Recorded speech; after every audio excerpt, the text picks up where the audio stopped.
用100期视频讲解全部1376款红白机游戏。大家好，我是雷文，欢迎收看红白机游戏终极鉴赏系列。今天是第33期。上期的开头有提到1988年磁碟机游戏开始进入了衰退期，在这一年，一些之前发售过卡带版的游戏开始提供磁盘版的覆盖写入服务。通过专门的磁盘写入机，只需要花500日元就能把旧磁碟换成新游戏，像大金刚、小金刚、冰封、七宝奇谋等等。另一方面，一些新的卡带游戏价格上涨，之前的卡带游戏售价基本维持在5000日元左右，而在这一年，很多卡带的售价都接近了6000，有些超过了6000日元。本期要介绍的一款松本亨股票必胜学更是卖到了9800日元，还有光荣发行的游戏也在这个价位。这么看来，高价游戏已经是光荣多年的传统了。今天咱们接着看88年2到3月份发行的作品。加地外传由 Compile 开发的一部作品，有日、美、欧3个版本。日版由艾瑞姆发行，美版由 Bloodbound 发行，任天堂发行欧版。1986年 Compile 在 MSX 平台发布了射击游戏加地，这部加地外传就相当于续作，结合了飞行射击和动作冒险的玩法。一个巨大的不明物体正从遥远的银河系中逼近，由于在其内部定居和繁殖的恶性生命形式之间的领土战争，它正处于撞击地球的轨道上。避免地球毁灭的唯一方法是直接引爆它内部自毁机构的10个安全装置。用外星人技术创造的 System DP 米利亚被派去执行这个任务。一开始高速移动的场景里以纵向飞行射击的形式进行，左下方显示血量，击败一个要塞 BOSS 后进入内部，主角变成人形，游戏形式也变成了俯视角的冒险射击。在这里会得到一些信息提示，场景是由多个固定画面的房间组成的迷宫，当前所在的大区域名称显示在画面的左下方，从开始的区域0一直到区域10，底部 X 和 Y 的数字表示目前所在房间的坐标，可以切换到菜单界面查看地图。要在这个大区域内探索找到回廊的入口，中途会出现小 BOSS 战，此时会被锁定在固定的画面内，击败 BOSS 后解除画面的锁定。找到回廊入口后要先开门，游戏里总共有21个回廊，其中有10个要用解谜的方法打开，如射击大门、碰掉周围的方块等等。要破坏的安全装置也在这10个回廊当中，其余的11个回廊不用解谜可以直接进入。进入后切换成飞行射击的形式，一段战斗后见到 BOSS， 击败 BOSS 得到一个特殊图案的钥匙，用这个钥匙能打开相同图案的传送入口，从而进入新的区域。整个的流程就按照这种模式循环推进。战斗和探索时还会收集到武器和各种道具。本作有着庞大的武器系统，总共有12种武器，都相当有特点。消灭某些敌人掉落或击破场景里的方块，还能在商店购买。武器等级可以提升，每种都有3个级别。战斗时要根据情况灵活切换。除了全屏攻击武器，其他的武器都要消耗芯片，显示为画面下方 chip 的数值。通过获得红色的笑脸可以提升 chip 最大值，蓝色笑脸提升血量的最大值。其他的道具还有枪，增加初始的普通子弹威力；盾牌增加防御力；像鱼刺的图案增加普通弹的射速。另外还有各种回复类的道具。这部作品早年评价并不算特别高，随着时间的推移，它的品质逐渐被肯定，名气也越来越大。Compile 之前在磁碟机上发布的扎纳克战机，这里飞行射击的高速战斗就吸收了很多的经验。这部分敌人的攻击相当的猛，又因为有了血量的设计，各种武器和回复道具，重点强调一个爽快感，而不是躲避子弹。有时想躲也躲不掉，还不如硬刚。丰富的武器道具系统做得很好，各种性能的武器都是独一无二的，没有浪费。敌方角色种类丰富，主角变身也相当有看头，还有高质量的画面和背景音乐。唯一值得抱怨的是解谜有些困难。Famitong 的评分30分，银殿堂，个人评价4星半。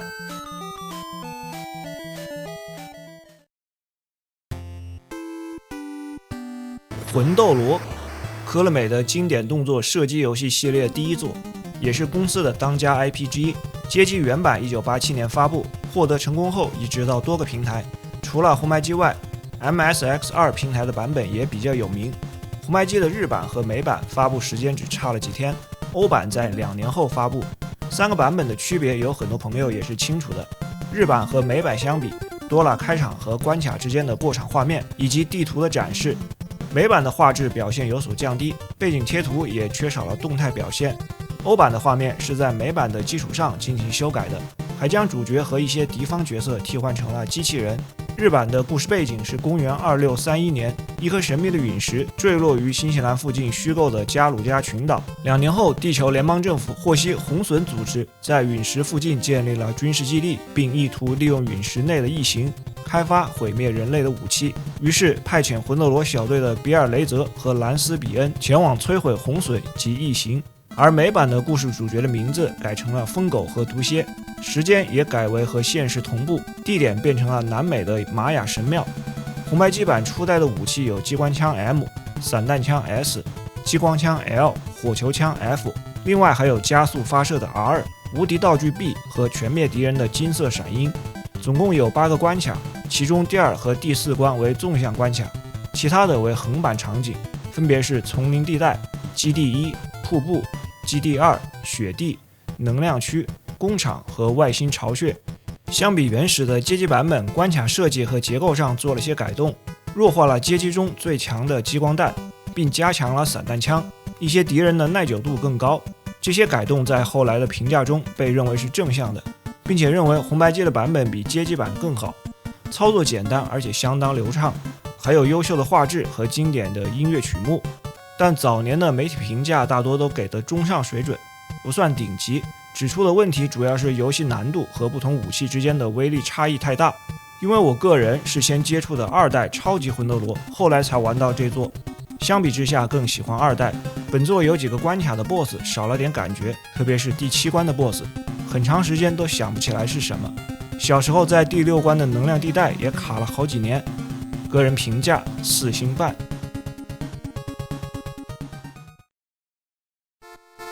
勇者斗恶龙3传说的起点，艾尼克斯发布的 DQ 系列第3作，也是洛特3部曲的最后一部。核心的开发成员与前作基本一样，枯井雄二负责剧本，鸟山明负责角色设计，音乐担当昌山浩一。中村光一虽然也有挂名，但参与的较少。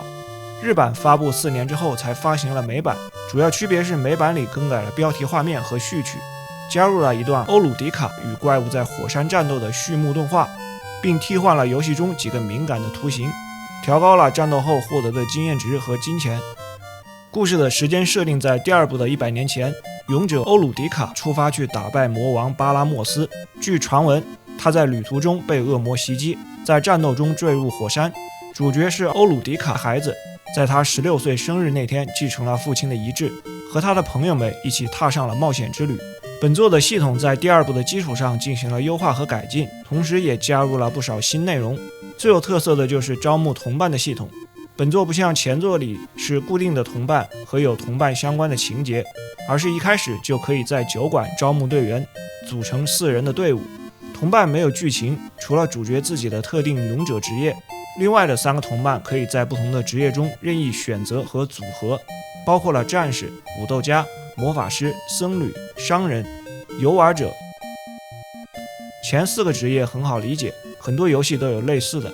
商人有物品鉴定的能力，战斗后获得额外的钱，能力均衡也能穿一些装备。游玩者男性是小丑打扮，女性是兔女郎，运气属性很高，其他能力低，还会不听指令做一些无用的动作，但他后期可以无条件转职成贤者。贤者这个职业一开始不能选择，他能同时学习魔法师和僧侣的咒语。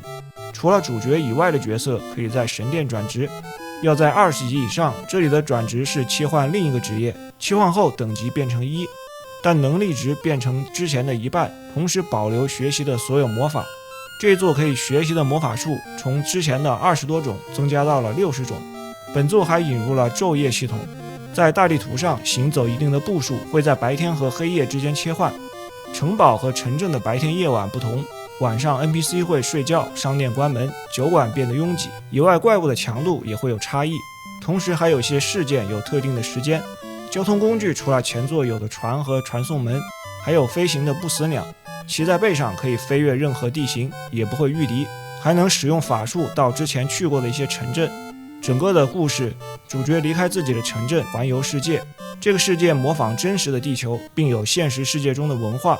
收集3把钥匙和6个神秘的球体，复活不死鸟拉米亚，前往城堡击败魔王巴拉莫斯，然后引出真正的大反派佐玛，进入黑暗世界阿雷夫加德，这样就关联了前2部作品的世界。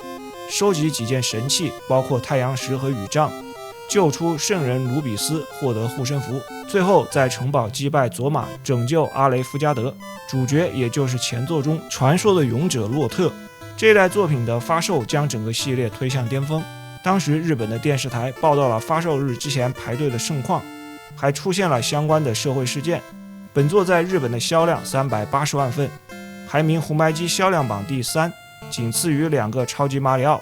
NES 版销量也达到了390万份。游戏各方面的水准都很高，系列在2代的基础上又有很好的优化，世界观也被补充完整。后来也推出了多个重制版，直到去年的 HD 2D 版本。不同的版本在原版的基础上又有调整和改动，都很值得尝试。游戏评价5颗星。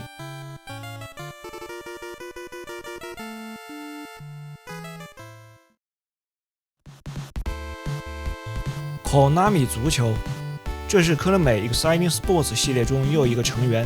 它既不是科乐美的第1款足球游戏，也和后来的实况足球没有什么关联。本作是红白机上任天堂的足球之后第2款足球游戏，首次采用了11人制，只发行了磁盘版。开始从6支队伍中选择，球队都有自己的队徽，还有不同的能力数值，分成了5项属性，分别是踢球、速度、带球能力、防守和运气。选好队伍后，接着选择游戏的模式，有双人对战、联赛模式和 Excite 模式。在联赛模式中，6支队伍进行2轮循环赛，每支球队要踢10场比赛，积分最高的夺冠。比赛是以俯视角进行，方向键控制球员， A 键射门或者开大脚， B 键传球。传球时，目标队友头上会有一个3角符号表示；防守时 A 键铲球， B 键切换控制。守门员是可以直接控制的。比赛结束后，胜出得到的奖励分数可以升级球队的属性值，让球队成长，但点数很少，影响不大，除非踢上几百场比赛。而在 Excite 模式中，能加载其他人的光盘上保存的球队和自己培养的队伍对战，可以自己控制或者只观看2队比赛。这款足球游戏操作简单，也上手容易。相比之前任天堂的足球，玩法和系统上要稍微好一些，有几种模式，还可以铲球，开大脚后可以根据情况执行几种动作。不过电脑的 AI 非常差，把手柄放在桌上不管它，可能半场都进不了1个球。人机对战的话实在没有什么意思，这就导致了联赛模式并不好玩。估计现在也不会有人用这个游戏双人对战了。个人评价2颗星。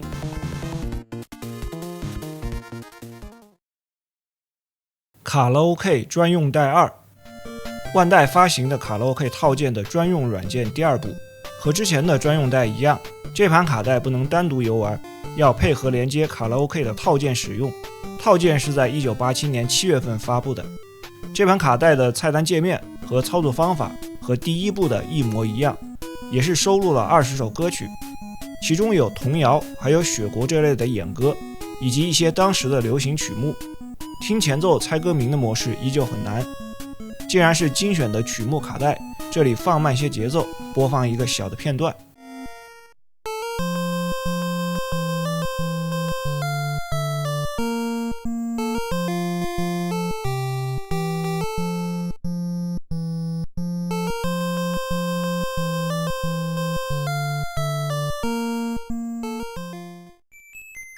松本亨股票必胜学 Imagineer 开发和发行的一款股票模拟游戏。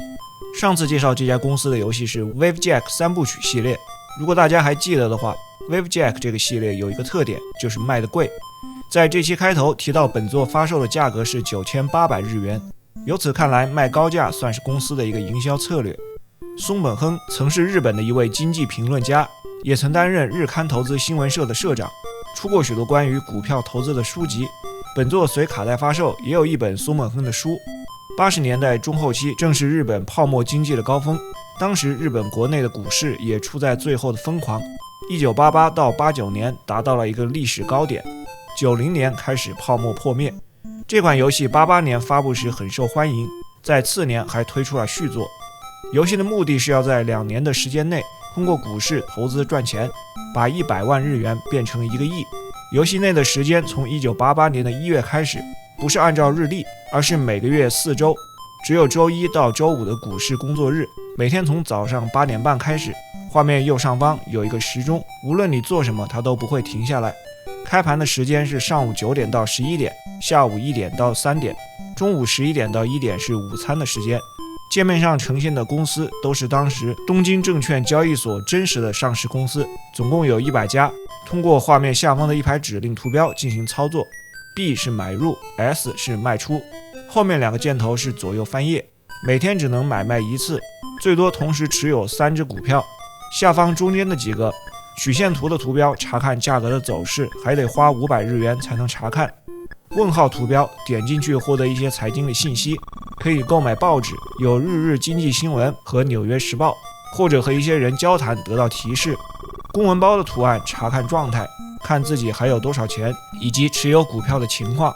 感叹号表示事件，有时它会闪烁代表有事情发生，大部分是随机事件，有好有坏，也有些固定日期的事件。除了炒股赚钱，你还得结婚生子买房，2年内人生等级到25级，赚来的钱花出去才能实现人生的巅峰。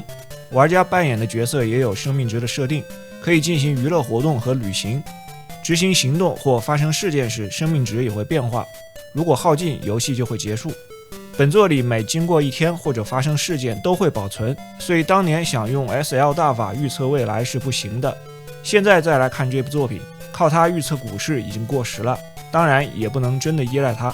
单纯从一个游戏的角度来说，内容少而且单一，但如果是想要体验一下2年资产翻100倍的快感，还是可以尝试的。个人评价2颗星。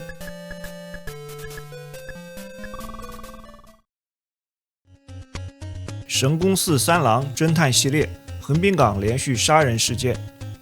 这是 Data East 该系列在红白机上的第2部作品，第1部是1987年4月发布在磁碟机上的新宿中央公园杀人事件，本作发行的是卡带版。除了主角助手玉院洋子和刑警熊野参照也都有登场。故事是横滨的一个年轻警探伊势崎信正在调查一起失踪案，失踪的人名叫伊娃克里斯蒂娜，在一个外国的领事馆工作。伊势崎信找到熊野帮忙，于是熊野将神宫寺三郎介绍给了对方。在调查的过程中，发现领事馆的另一个员工爱丽丝溺水身亡，警方曾怀疑她和走私团伙有关，但领事馆利用了外交特权阻止警方的调查，因此伊势请神宫寺继续后面的工作。随着调查的深入，出现了新的人物，并且又有和走私团伙相关的人员被杀，事情也牵扯到领事馆的领事罗伯特。最后发现他和名为青狼会的黑帮头目神奈川是走私团伙的主谋。这座系统上回归了侦探冒险游戏的常规设计，变成单纯的指令操作方式，取消了前作当中能像 RPG 里那样控制角色在大地图上行走，也取消了时间限制和命令选择错误导致游戏结束的设定，所以难度降低了，但整体还是保持了硬派的风格和正经的探案过程。抽烟指令依然是神宫寺的重要标志，也用于推进一些情节的发展。游戏还加入了背景音乐，调查时音乐也会随之变化。另外，由于载体变成了卡带，本作采用了密码保存的方式，密码的长度和符号相当繁琐。各大媒体当年对本作的故事、人物个性的刻画和图形表现都给出了好评。Famitong 评分29分，个人评价3颗星。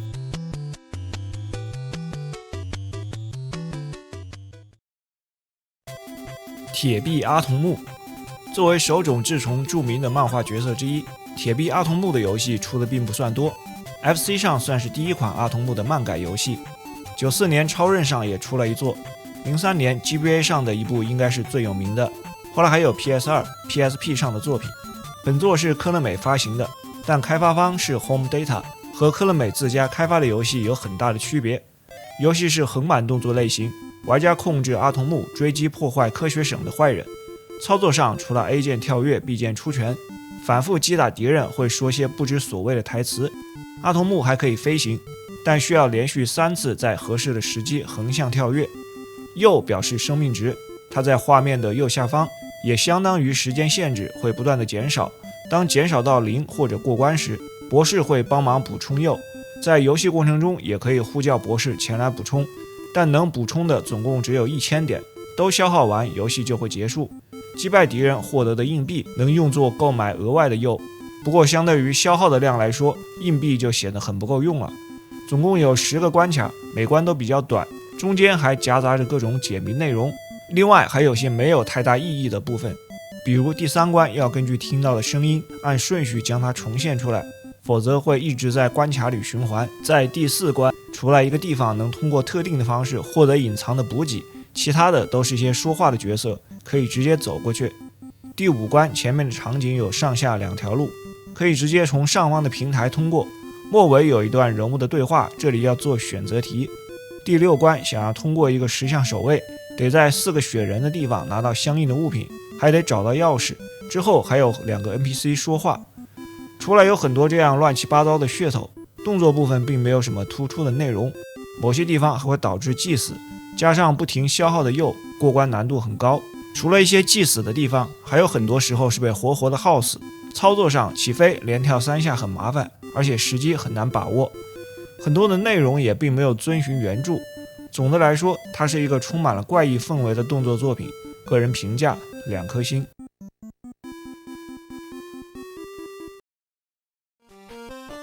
蛇形龙，这是一款基于贪吃蛇为基础玩法的动作游戏，原版由索尼1987年发布在 MSX2 平台，泰东拿到了授权后，发布了 NEC PC 和红白机的2个版本。红白机版的关卡数从300关减少到了100关，游戏的封面还被做在文具笔盒上。还有一个背景的设定，21世纪末，一个巨大的蛇形外星人索纳达入侵地球，并在地下建造了一个基地。他攻击各个地点并窃取资源，普通的武器无法对他造成伤害。人类创造了新的武器蛇形龙，并赋予它转化资源的能力。这些材料可以扩展蛇形龙并增加力量，直到它达到足够的力量来摧毁入侵者。操作上，转向只需要左右2个方向键，按一次向左或向右转动90度，像基本的贪吃蛇规则一样，一旦开始移动就不能停止。吃一个小方块，身体加长，蛇的头部撞上障碍或者自己的身体都会挂掉。场景里还会出现敌人妨碍玩家。拿到一定数量的小方块后，会出现一个出口，移动到出口的位置进入下一关。需要注意的是，这个时候敌人会突然变强。每10个关卡有一场 BOSS 战，对战 BOSS 时按 B 键可以发射子弹。在常规的关卡里，如果拿到 F 字母的道具也可以发射子弹，还有其他字母表示的道具，包括全灭敌人、暂时无敌、减慢敌人的速度、加速移动、停止时间等等。100个关卡的最后一关是最终 BOSS 索纳达。这样一个游戏在经典的贪吃蛇玩法上加入了一些新的要素，游戏性还是不错，只用左右方向键控制转向，而不是直接4个方向控制，有些麻烦，而且没有必要，需要一段时间适应。画面比较简陋，算是一个普通的小游戏水准，个人评价2星半。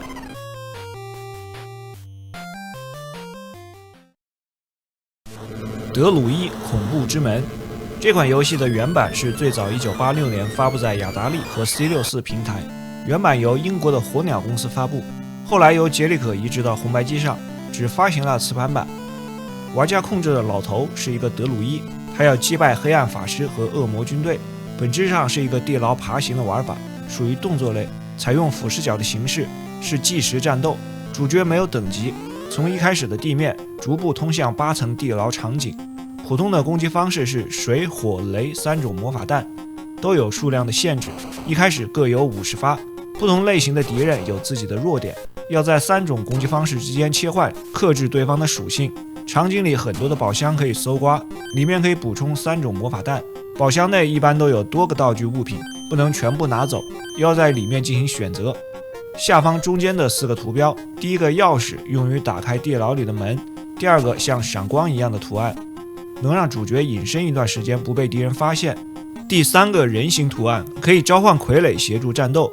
第4个骷髅头图案是混沌攻击，能全灭屏幕的敌人，也基本得靠它对付 BOSS。底部左侧的几个长条，第一行是德鲁伊的生命值，第二行是召唤傀儡后傀儡的生命值，第三行 Destroy 量表，通过消灭敌人持续增加，长满一条增加分数，同时回复主角的生命值。场景里的法阵图案也能回复生命值。左边最下面的一行英文表示傀儡当前的状态，召唤后默认是跟随状态，可以切换成等待、攻击，还有个特别的切换成2P 控制，这种情况下能够双人游戏。随着游戏的进行，会获得一些类似装备的道具，显示在最底部一行的图案，最多同时持有7个。这些道具会产生不同的效果，而且并不一定都是好效果，也有负面的影响。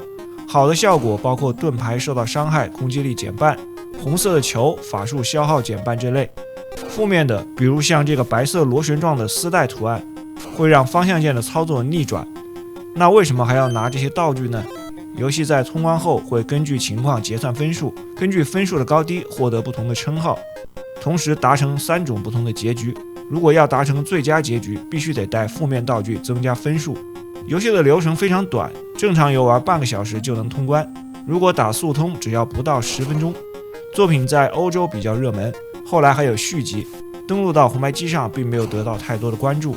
整体的素质还是不错，内容少了点，音乐比较一般，个人评价3颗星。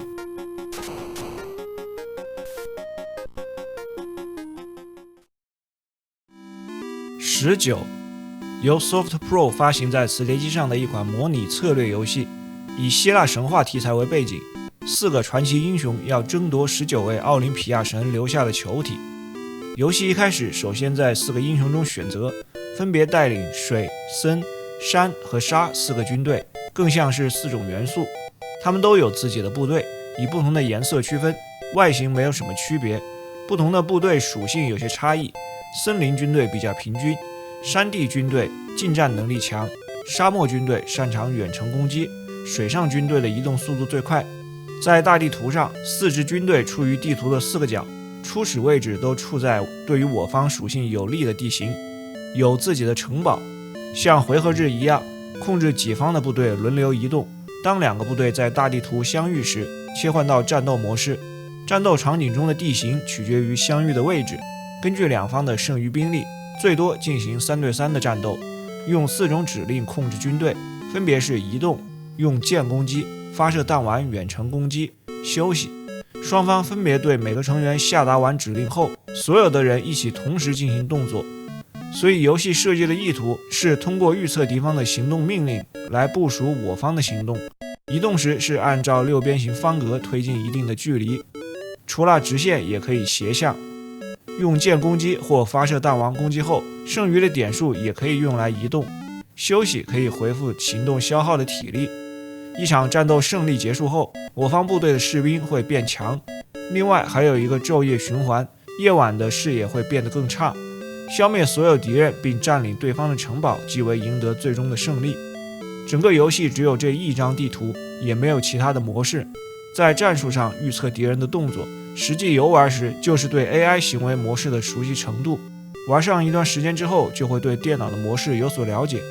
这部作品在当时还算是红白机上比较少见的类型，但之前因为已经有了 SD 高达扭蛋战士这样体量的作品，同一时期的这款游戏从各个方面来看都缺乏内容，只有4种不同的部队，不能选择更多的地图。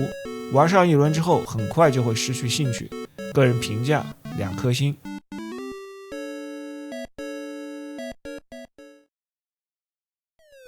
滚球大战最早由动视1985年发行在雅达利主机上，开发方是卢卡斯影业游戏。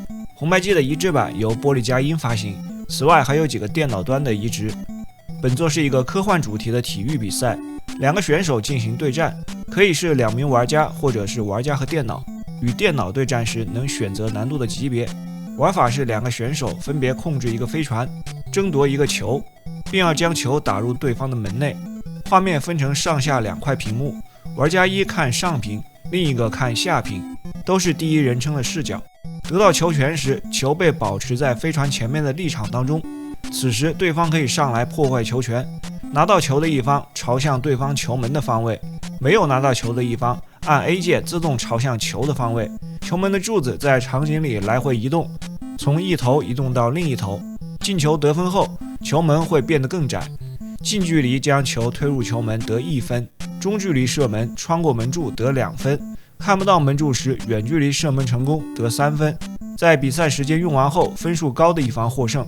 如果比赛过程中差距达到10分以上，就会自动结束。如果打平，采用突然死亡法，第一个得分的玩家获胜。这样类型的游戏还是有一定受众的，特别是部分欧美玩家。多年后的主机上也有类似的作品，画面进化了，核心的玩法没有变。红白机上的这座最大的问题就是场景里缺少参照物，飞船移动时只能左右平移或者前后移动，随着球的位置90度转向。场地是类似棋盘的格子，除了球和门柱，整个场景看起来都一样，经常找不到方位。个人评价2颗星。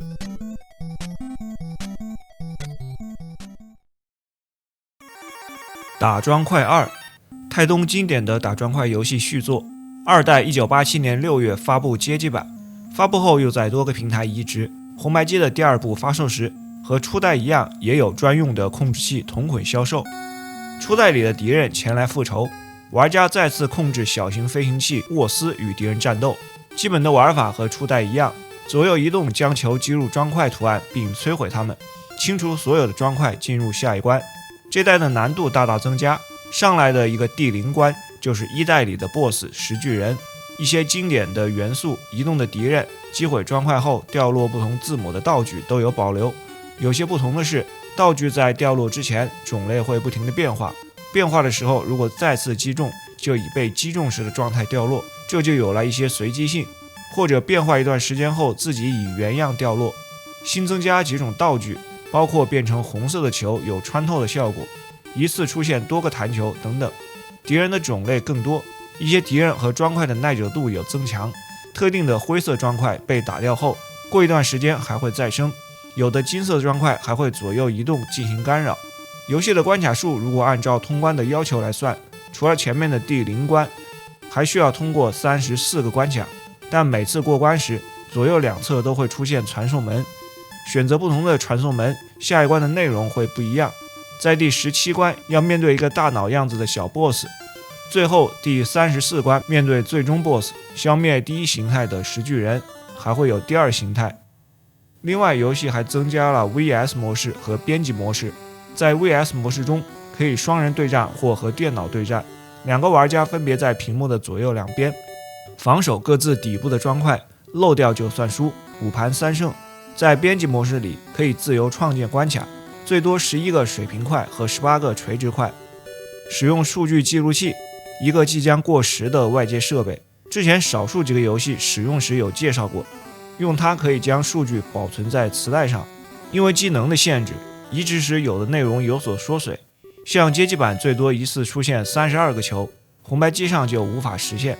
总的来说，相比1代，这座虽然有些变化，但核心的内容还是那些，没有太大的突破，算是在前作的基础上进行了扩展和优化。个人评价3星半。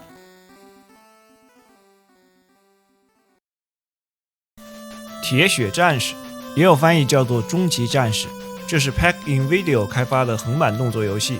之前介绍过这家公司的第一滴血，当时也提到他们主要开发一些电影授权改编的游戏。这部游戏的名气还是比较大的，但不是什么好名声，主要是独特和糟糕的设计被各种吐槽。本作是基于阿诺德·施瓦辛格1987年主演的电影《铁血战士》，此前还有一个 MSX 平台的版本。红白机上的这作借用了大部分的图形和音乐。FC 日版由 Pack InVideo 发行， NES 版由动视发行。FC 版和 NES 版本玩法上有些差异，关卡的顺序发生了变化。后发行的 NES 版部分关卡进行了重新设计，难度上比日版要低。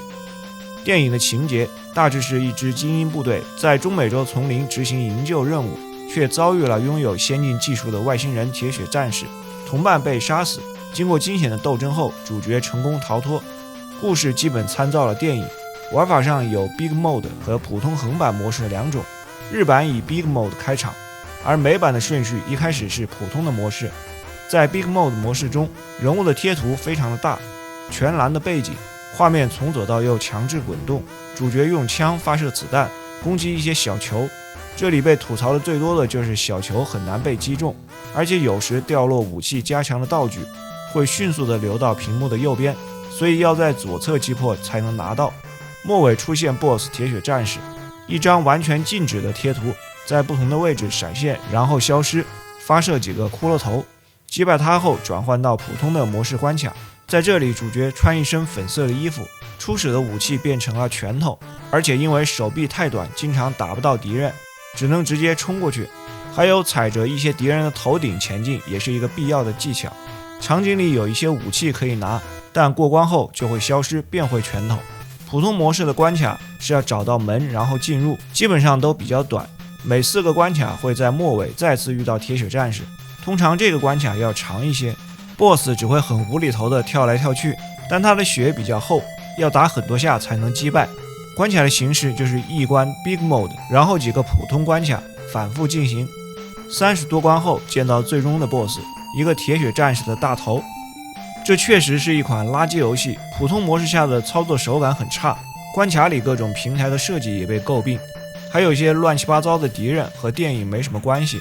大模式的设计思路可能是受了当时 PCE 游戏的启发，虽然做的也很拉胯，但至少是敢于尝试，这个点多给半颗星，个人评价2颗星。